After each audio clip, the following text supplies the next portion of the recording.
Bismillahirrahmanirrahim. Al-thayyibu niki.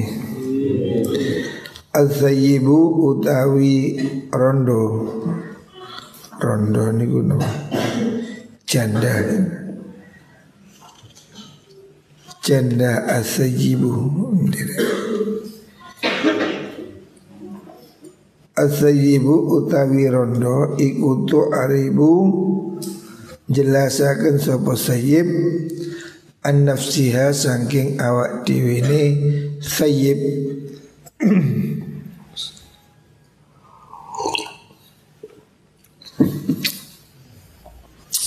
Wal bikru utai perawan gadis iku ridhoha utai ridhoni sayyib bikr iku sumtuha menengi al bikru.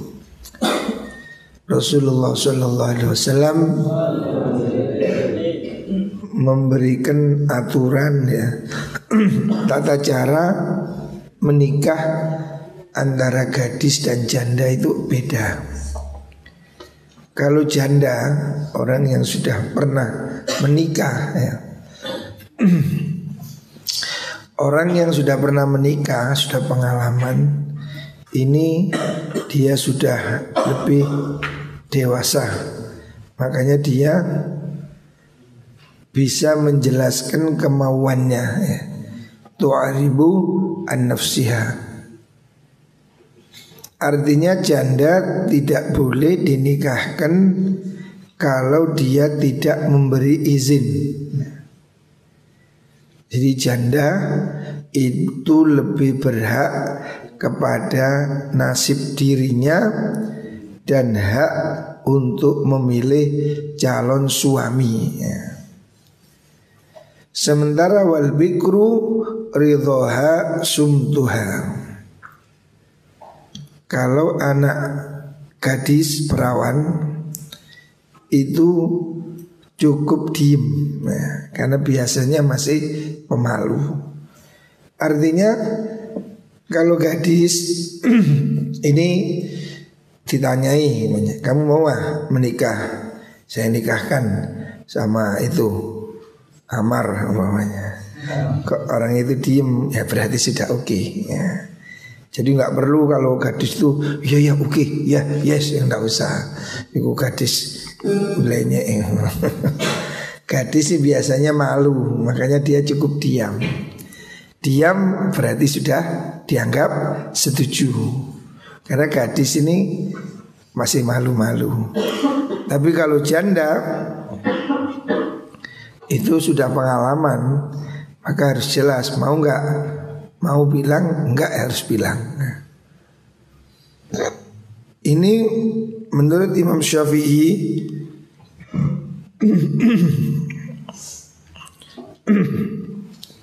menurut Imam Syafi'i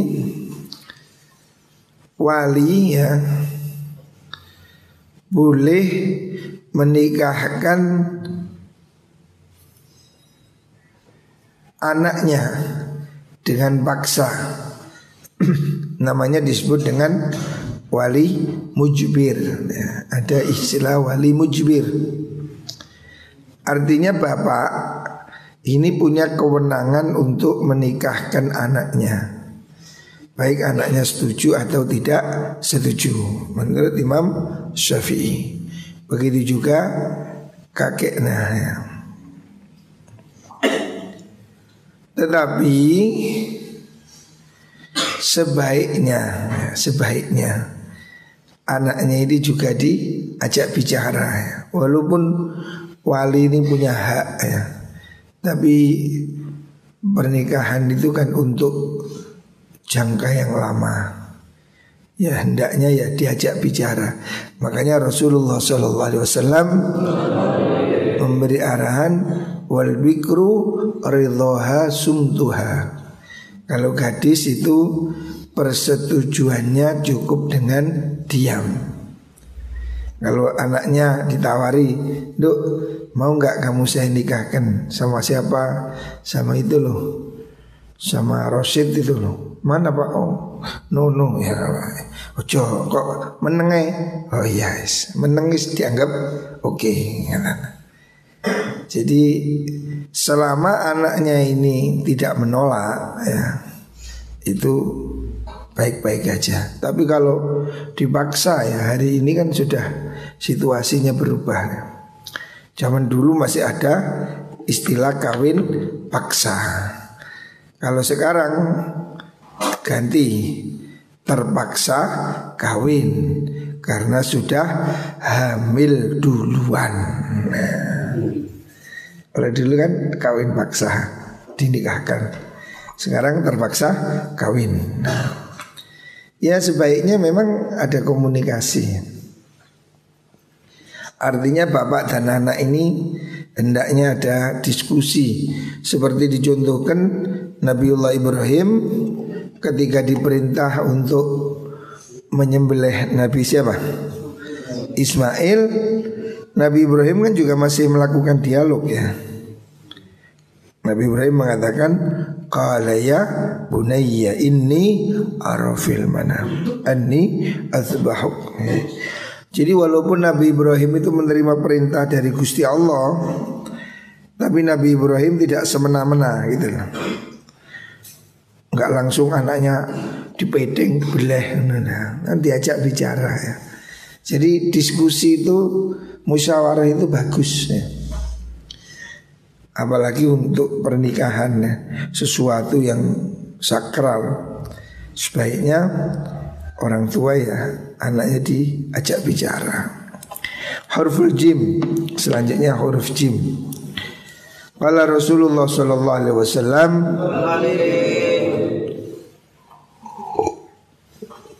ja'al haqqu wa zahaqal batil.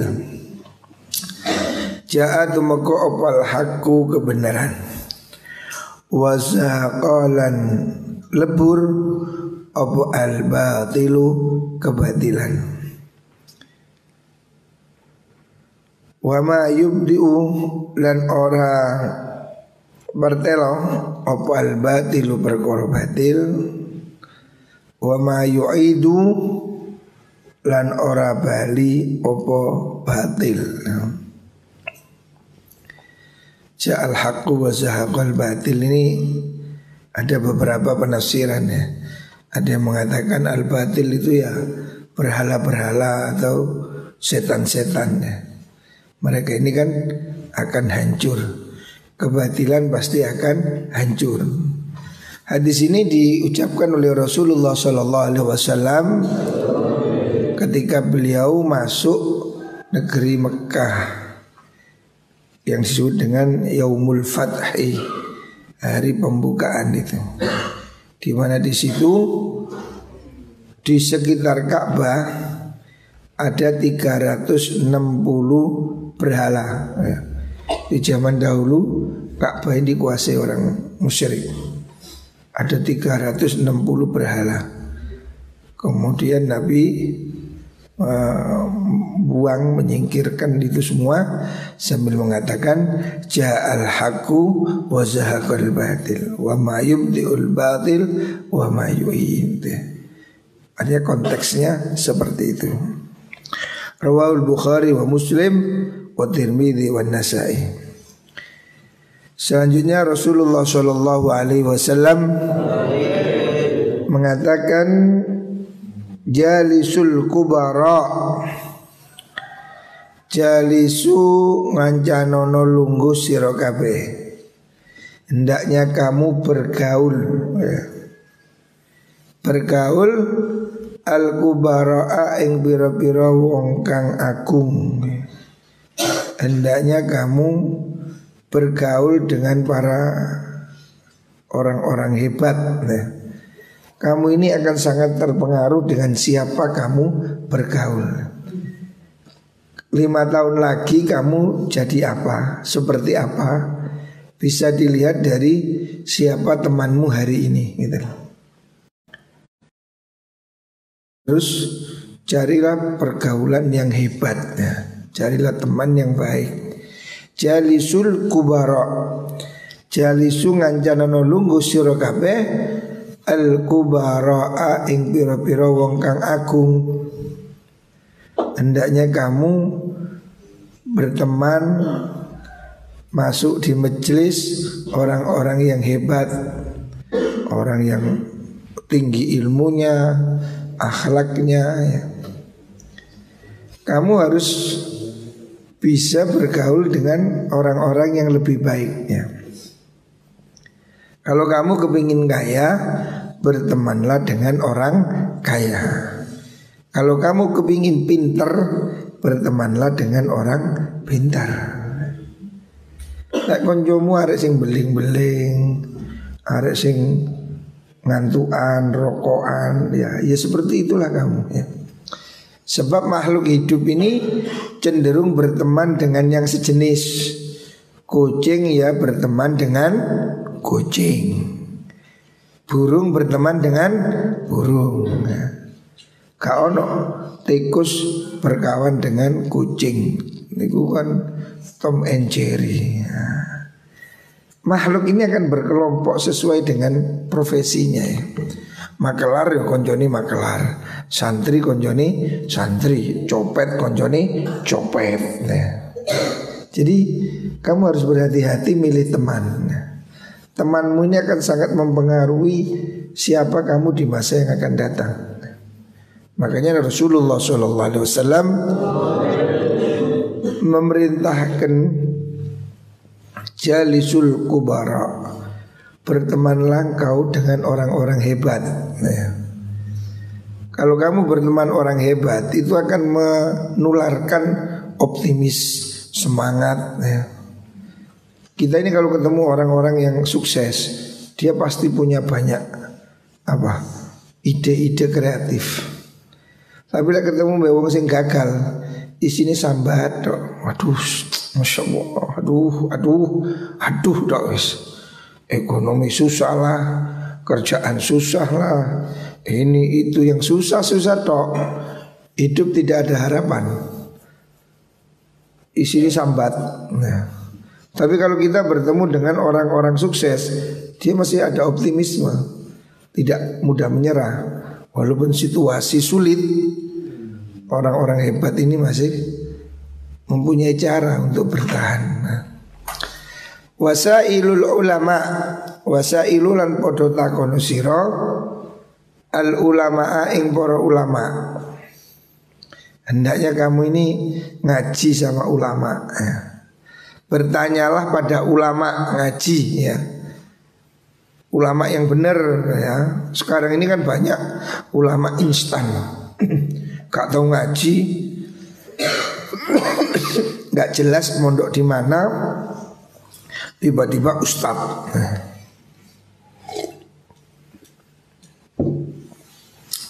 Banyak yang mendadak ngustad. Moro-moro jenggotan, padu ireng, ngustad. Harus jelas ya. Kamu harus bertanya pada ulama yang ada kredibilitasnya. Dia itu sekolah di mana, ngaji di mana, ya. Harus jelas. Jangan asal orang bisa pidato ya. Carilah ulama yang al-amilin ya. Orang-orang yang konsekuen dengan ilmunya ya. Bertanya dengan sopan santun, dengan akhlak ya. Kamu harus mau bertanya.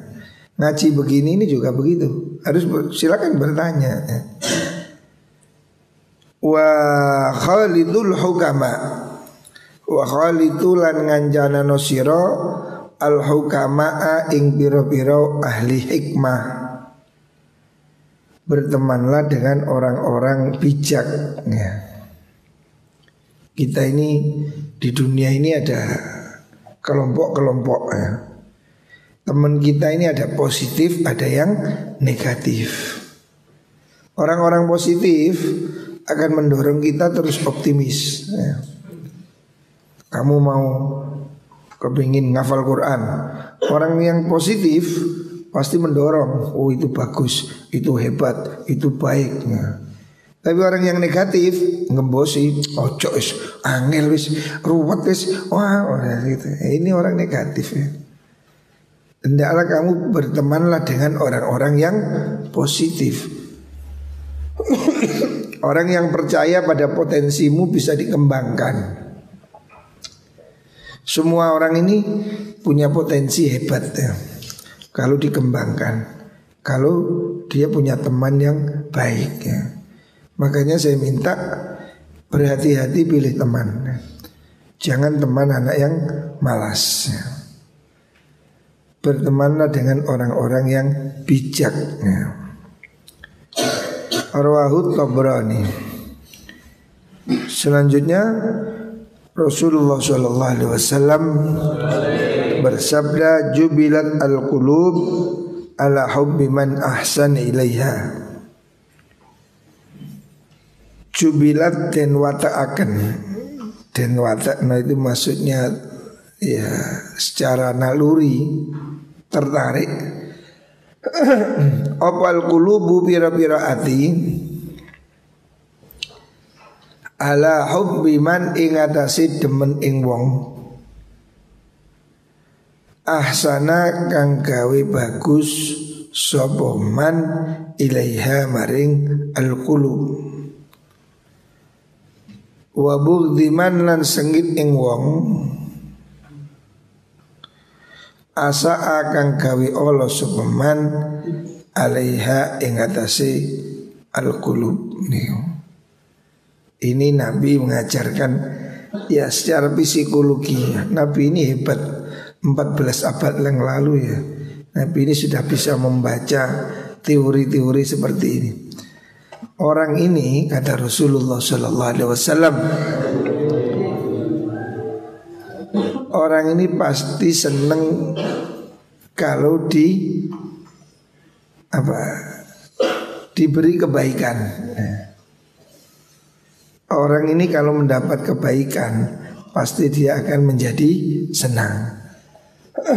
Tapi sebaliknya kalau dia dicurangi, diberi kejelekan, dia pasti semua ini masih kucing ya. Kucing dikeimangan senang, kucing dikepuk nyatek. Ini secara umum demikian ya. Manusia ini senang dengan orang yang baik ya.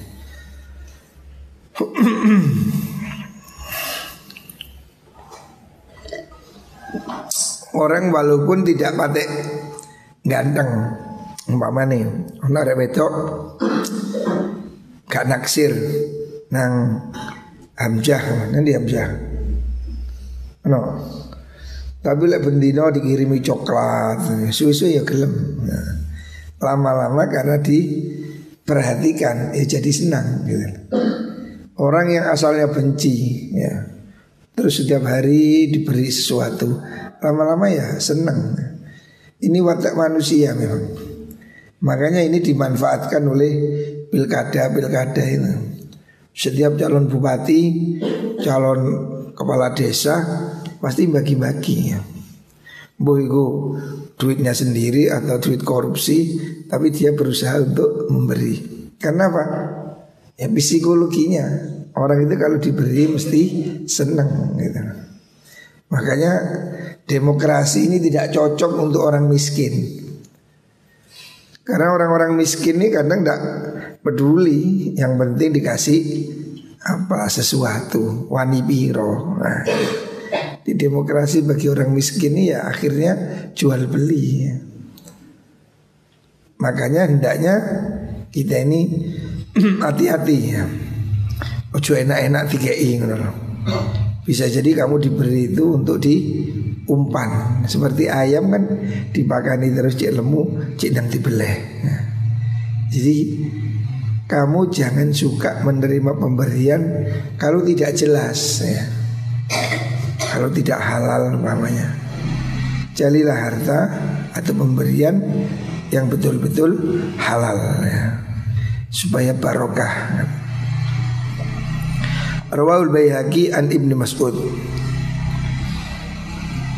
Jaddidu imanakum wa akthiru min qawli la ilaha illallah. Rawahu Ahmad. Jaddidu ngenyar-ngenyarono sira kabeh. Imanakum ing iman sira kabeh. Wa akthiru lan ngakeh-ngakehno sira min qauli la ilaha illallah, saking ngucapaken la ilaha illallah. Jadi supaya hati kita selalu menjadi terisi ya, iman ini.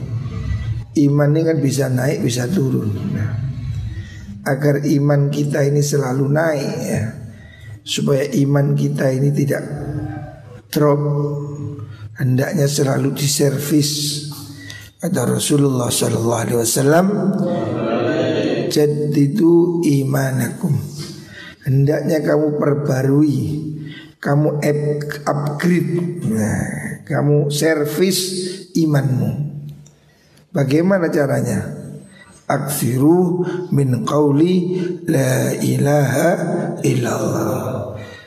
Perbanyaklah zikir supaya jiwa kita ini tidak kosong. Nah, orang ini menjadi ngamuan, menjadi sentimen, menjadi hatinya penuh amarah, dendam, karena pikirannya ini kosong, imannya ngedrop. Nah, orang kalau imannya full, sehat, pasti seneng barang baik ya. Kalau kita ini kok gak seneng dengan kebaikan, berarti imannya ini ngedrop. Nah, coro baterai ini handphone apa? Low bat. Baterai handphone ngedrop kan sulit lah. Jak ngomong ya angel. Sinyalnya nggak nyambung, putus-putus.